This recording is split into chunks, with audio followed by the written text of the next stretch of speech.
Isabelle Millet. Il est 19h09 et sur Europe 1 cet été, Isabelle, on a décidé de prendre des nouvelles de ceux qui ont bénéficié d'un coup de main cette année dans l'émission Circuit court. Circuit court que vous retrouvez tous les jours entre 13h et 14h avec Anne Le Gall et Maxime Switek. Et oui, Carole, des entrepreneurs ou des particuliers qu'on a eu envie d'aider parce que leur projet en valait la peine. Tout au long de l'année, vous avez été très nombreux à nous présenter ces projets un peu ou déjà très aboutis pour certains d'entre vous.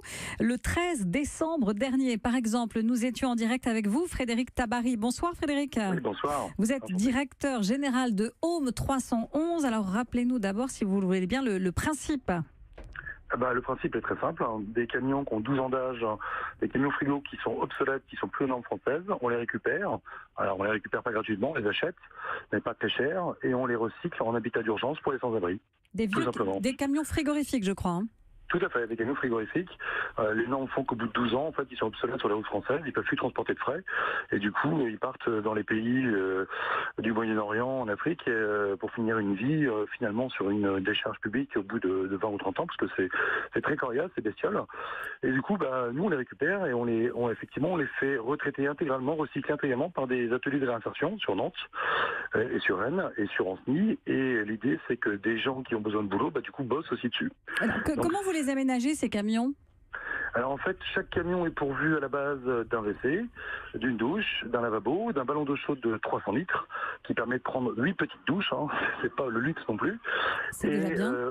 Ouais, c'est déjà pas mal. Et on récupère la possibilité d'installer entre 6 et 12 lits par camion qui font quand même 33 mètres carrés. Donc ce sont des belles surfaces aménagées qu'on peut garer assez simplement partout. Et ce qui est très intéressant, c'est que depuis Circuit court, on a fait du chemin. Valérie Pécresse nous a octroyé une subvention de 300 000 € pour 11 camions pour Paris, à l'Île-de-France en l'occurrence. Bordeaux nous a commandé 3 premiers camions qui vont être installés au 1er septembre. Et puis là, la préfecture en demande 8 autres de plus qui devraient aboutir normalement assez prochainement. Nantes a son premier camion qui a été installé, Quai Wilson, où 8 jeunes migrants mineurs sont venus s'installer aussi. Et à Nantes, il y a déjà des personnes à l'intérieur de ce camion. Oui, tout à fait. Et alors, on a eu des remarques qui nous disaient qu'au bout de 3 semaines, les camions seraient pourris, mal entretenus, sales. Je tiens à préciser qu'au bout de 2 mois et demi, je suis passé souvent dedans, mais au bout de 2 mois et demi, on a fait un premier bilan, et que je pense que le camion est plus propre que chez moi, donc c'est une belle réussite. Et d'ailleurs, Nantes veut s'équiper avec la même association d'un deuxième camion aussi. C'est ça, parce que vous travaillez en partenariat avec des associations, peut-être bientôt un nouveau camion pour les femmes spécifiquement à Nantes. Tout à fait. Alors on essaie aussi d'en placer un sur Paris, c'est pas simple. Ça fait maintenant 6 mois qu'on est en discussion avec la ville de Paris sur le sujet. Le SAMU social a priori serait intéressé par un camion, mais compliqué d'y mettre des femmes puisque c'est dans une enceinte où aujourd'hui il y a beaucoup d'hommes, donc il y a une mixité qui n'est pas forcément simple à gérer. Mais voilà, donc on persévère et on va y arriver.